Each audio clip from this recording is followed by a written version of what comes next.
नमस्कार दोस्तों, मैं दीपक शर्मा अंग्रेज आपका स्वागत करता हूं द लीगल चैम्बर में। अब दोस्तों, आज की वीडियो में हम बात करने वाले हैं पोजेशन फॉलोज टाइटल, यानी कि जिसके नाम संपत्ति का मालिकाना हक होगा, जमीन पर कब्जा लेने का अधिकार भी उसको दिया जाएगा। इससे जुड़ी सुप्रीम कोर्ट की काफी बड़ी जजमेंट है, वो भी डिस्कस करूंगा। किस सिचुएशन में यह कानून अप्लाई होता है, मतलब कि पोजेशन फॉलोज टाइटल का ये जो प्रोविजो है ये कहां पर अप्लाई होगा वो भी बताऊंगा। इसके अलावा एक और बड़ी जजमेंट है जहां पर यह बताया गया है, अगर कोर्ट में कोई दावा दाखिल करता है, मतलब कोर्ट के अंदर कोई केस डालता है, तो उसको अगर वो केस जीतना है अपनी स्ट्रेंथ के बेस पर जीतना होगा। मतलब जो उस इंसान के पास स्ट्रॉन्ग पॉइंट है, स्ट्रॉन्ग डॉक्यूमेंट है, स्ट्रॉन्ग एविडेंस है, उनको बताकर केस जीतना होगा, ना कि अपनी विपक्षी पार्टियों की कमियां निकालकर उनकी वीकनेस बताकर केस जीता जाएगा। अब ये सारी चीज आज मैं आप लोगों के साथ यहां पर डिस्कस करने वाला हूं, जहां पर अगर कोई कब्जे से जुड़ा आपका विवाद है तो यह काफी ज्यादा महत्वपूर्ण साबित होने वाला है। अब दोस्तों, अगर आप लोगों को हमारी ये वीडियोस अच्छी लगती है, अगर आप लोगों को हमारी तरफ से किए गए एफर्ट्स अच्छे लगते हैं, तो मेरा आप लोगों से अनुरोध है, इस वीडियो को आप लाइक जरूर करें, ज्यादा से ज्यादा शेयर जरूर करें और अपना वैल्यूएबल कमेंट सेक्शन में जरूर लिखें। तो चलिए दोस्तों, अब आज की इस वीडियो को हम ज्यादा लंबा ना करते हुए आज की इस वीडियो को स्टार्ट करते हैं।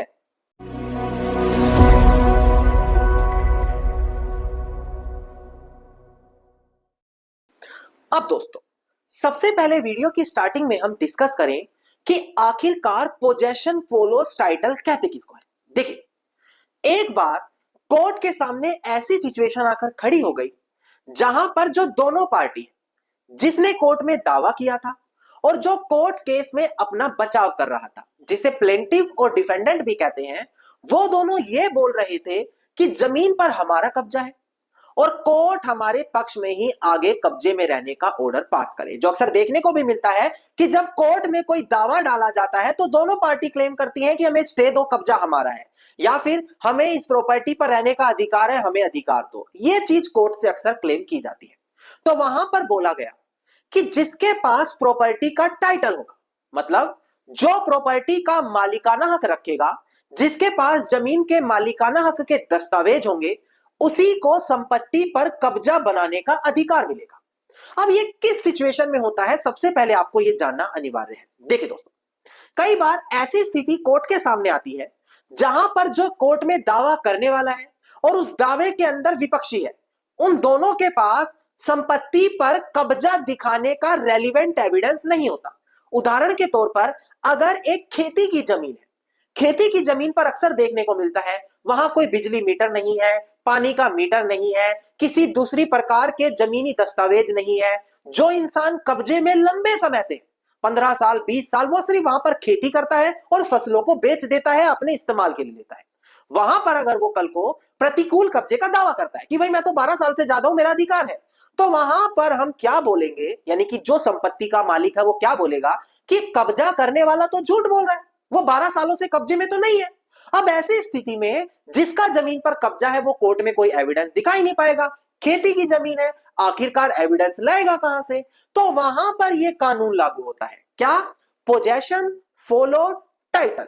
जब दोनों पार्टी जमीन पर अपने कब्जे से जुड़े एविडेंस कोर्ट में लाकर नहीं दिखा पाती, तो वहां पर कोर्ट क्या देखता है कि जिसके पक्ष में प्रॉपर्टी का टाइटल है, जिसके पास प्रॉपर्टी का मालिकाना हक है, उसी को आगे प्रॉपर्टी पर कब्जा बरकरार रखने का अधिकार दिया जाए।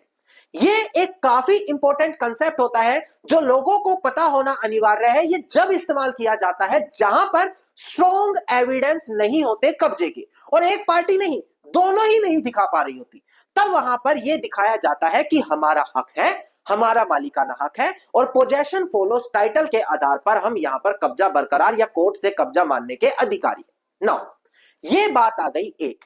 अब हम बात करते हैं जहां पर जो व्यक्ति कोर्ट में दावा डालेगा। अगर कब्जा करने वाला कोर्ट में दावा डालता है तो उसी को साबित करना होगा कि मेरा कब्जा स्ट्रॉन्ग है। वो संपत्ति के मकान मालिक, संपत्ति के मालिक के कागजों में कमी निकालकर ये नहीं कह सकता मुझे मालिक बनाओ। यानी कि जो भी कोर्ट में दावा डालेगा उसी को अपना केस स्ट्रांगली साबित करना पड़ेगा। यह हर केस में होता है। अब इससे जुड़ा एक काफी महत्वपूर्ण केस है ऑनरेबल सुप्रीम कोर्ट का। मैं डिस्प्ले पर दिखाकर क्लियर करूं ताकि पूरा कंसेप्ट क्लियर हो और आप इन टेक्निक्स को अपने केस में इस्तेमाल कर सके। देखिएगा दोस्तों, डिस्प्ले पर केस टाइटल है नाजिर मोहम्मद, जो यहां पर अपीलियंट है, versus J Kamla and others, जो यहां पर रिस्पोंडेंट है। इसका सिविल अपील नंबर है 2843-2844 ऑफ 2010 और डेट ऑफ जजमेंट है हमारी 27 अगस्त साल 2020। अब ऑनरेबल सुप्रीम कोर्ट की यह जजमेंट है। प्रेजेंट केस प्लेंटिफ यानी कि जो संपत्ति का मालिक था, उसने ट्रायल कोर्ट में एक दावा डाला। उसने कहा कि देखो, मैं इस प्रॉपर्टी का मालिक हूं, मुझे इस प्रॉपर्टी का कब्जा वापस से दिलवाया जाए। यहां पर जो डिफेंडेंट है वो जमीन पर कब्जा करके बैठ गया है और संपत्ति खाली नहीं कर रहा। यहां पर डिफेंडेंट ने कहा कि देखो, मेरा कब्जा काफी लंबे समय से है। अगर आप सेक्शन 27 लिमिटेशन एक्ट देखें तो वो जो संपत्ति का मालिक है उसको समय सीमा के अंदर दावा डालने के लिए कहता है, और यहां पर संपत्ति के मालिक ने काफी लेट आकर दावा डाला, तो इसका केस रिजेक्ट करो। तो यहां पर ट्रायल कोर्ट ने प्लेंटिफ का दावा रिजेक्ट कर दिया। अब यह मैटर आगे अपील होकर अपीलियंट कोर्ट में गया। अपीलियंट कोर्ट ने कहा कि नहीं, प्लेंटिफ ने अगर टाइटल सूट डाला है तो उसके पक्ष में हम टाइटल डिक्लेयर करेंगे। संपत्ति के मालिक के पक्ष में टाइटल दे दिया गया, ओनर उसको साबित कर दिया गया, पर यहां पर अपीलियंट कोर्ट ने कहा कि समय सीमा निकल गई कब्जा वापस पाने की, इसीलिए हम कब्जा तो अब नहीं दिलवा सकते। यह फैसला दिया गया, जहां पर मालिक घोषित कर दिया गया पर कब्जा दिलवाने से मना कर दिया गया। बाद में यह मैटर ऑनरेबल हाई कोर्ट के सामने पहुंचा। ऑनरेबल हाई कोर्ट के सामने अपील डाली कि देखो, जो डिफेंडेंट है यानी कि जिसका जमीन पर कब्जा है, उसकी ये कमियां यहां पर रही है, इन कमियों के आधार से मुझे प्रॉपर्टी पर कब्जा मिलना चाहिए। ऑनरेबल हाई कोर्ट ने कहा कि देखो, प्लेंटिफ टाइटल ओनर भी है, उसने डिफेंडेंट की कमियां भी बताई, हम उसको आधा कब्जा दिलवाते हैं संपत्ति पर, क्योंकि आधे कब्जे पर डिफेंडेंट लंबे समय से रह रहा है, तो हम उसको वहां से बाहर नहीं कर सकते, पर जमीन पर आधा कब्जा तब भी दिलवा सकते हैं। नौ, यह मैटर अब आगे अपील होकर ऑनरेबल सुप्रीम कोर्ट के सामने पहुंचा। ऑनरेबल सुप्रीम कोर्ट के सामने क्वेश्चन आया, क्या यहां पर पोजेशन फॉलोस टाइटल अप्लाई होना चाहिए? क्यों? क्योंकि डिफेंडेंट ने जो कब्जा कर रखा है उसके कब्जे में कमियां हैं, एविडेंस में कमियां हैं, इन्हीं कमियों के कारण प्लेंटिफ को आधा कब्जा भी दिलवा दिया हाई कोर्ट ने। यहां पर क्या ये चीज प्लेंटिफ को पूरा कब्जा दिलवाने के अधिकारी रखेगी या फिर नहीं? इसके अलावा जो डिफेंडेंट था जिसके जमीन पर कब्जा था, उसने ये भी कहा कि प्लेंटिफ जो कोर्ट में अपील लेकर आया था हाई कोर्ट के सामने, अपने केस की स्ट्रेंथ के दम पर नहीं, बल्कि मेरी कमियां निकालकर अपने फेवर में फैसला लेकर गया है। अब ऑनरेबल सुप्रीम कोर्ट के सामने क्वेश्चन गया। ऑनरेबल सुप्रीम कोर्ट ने कहा कि देखो, पोजेशन फॉलोस टाइटल वहां अप्लाई होगा जहां पर दोनों पार्टी अपना कब्जा जमीन पर नहीं दिखा पाई। वहां पर जिसके पक्ष में मालिकाना हक होगा, वहीं पर ही उसी को कब्जा बरकरार रखने दिया जाएगा। जैसे मैंने शुरू में उदाहरण के तौर पर एक खेती का जमीन का उदाहरण दिया था। इसके अलावा ऑनरेबल सुप्रीम कोर्ट ने साफ बोला कि अगर यहां पर केस जीतना चाहता है कोई, तो अपनी स्ट्रेंथ के दम पर जीते, अपने कागजों के दम पर, अपने एविडेंस के दम पर, अपने विटनेस के दम पर, ना कि दूसरी पार्टी के कागजों में, दूसरी पार्टी के दस्तावेजों में, दूसरे पार्टी के एविडेंस में कमी निकालकर अपना केस स्ट्रॉन्ग करा ले। यह चीज एक्सेप्टेड नहीं होती। इसके अलावा एक और बड़ी जजमेंट का रेफरेंस ऑनरेबल सुप्रीम कोर्ट ने दिया, ध्यान दीजिएगा डिस्प्ले पर। देखिए, केस टाइटल है बाबा करतार सिंह वर्सेस दयाल सिंह, AIR 1939 की ये जजमेंट है। यहां पर ऑनरेबल सुप्रीम कोर्ट ने इसी जजमेंट का रेफरेंस दिया। यहां पर प्रेजेंट केस में बोला गया अपील के दौरान कि देखो, प्लेंटिफ ने सिर्फ कोर्ट को यह बोला कि मैंने प्रतिकूल कब्जे का दावा नहीं किया, उस आधार पर मुझे कब्जा ना दिया जाए, जबकि प्लेंटिफ यानी कि जिसने कोर्ट में दावा डाला था अपना केस स्ट्रांगली साबित नहीं किया, मेरे केस में कमी निकाल रहा है कि एडवर्स पोजेशन नहीं क्लेम करा, सिर्फ मेरा डिसमिस करवा रहा है समय सीमा लेकर, पर एडवर्स पोजेशन तो क्लेम नहीं कर रहा। तो ये तो मेरे केस में कमी निकाली जा रही है, ना कि अपना केस स्ट्रांग कराया जा रहा है।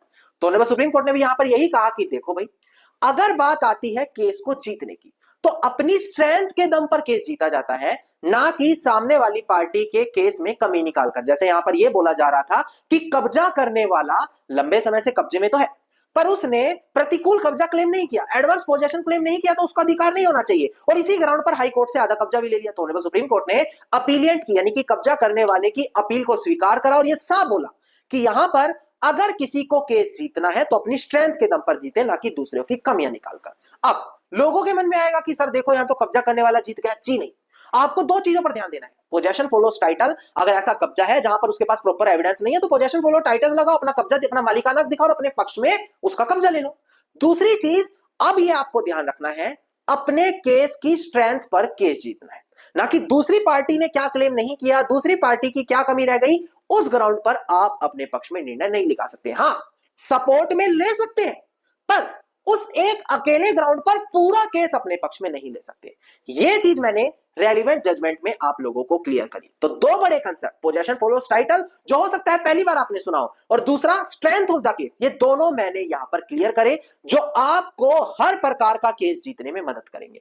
उम्मीद करता हूं वीडियो में मिली जानकारी आप लोगों के लिए बेहद ज्यादा लाभदायक साबित होगी। अगर वीडियो में मिली जानकारी आप लोगों को अच्छी लगी तो वीडियो को आप लाइक, शेयर और कमेंट जरूर कीजिएगा। वीडियो से जुड़ा कोई क्वेश्चन है मुझे कमेंट सेक्शन में लिख सकते हैं। इसके अलावा अगर आप लोग यहां पर मुझसे रोजाना वीडियोस पाना चाहते हैं तो चैनल को तुरंत सब्सक्राइब करके नोटिफिकेशन बेल आइकन आप जरूर दबा दें।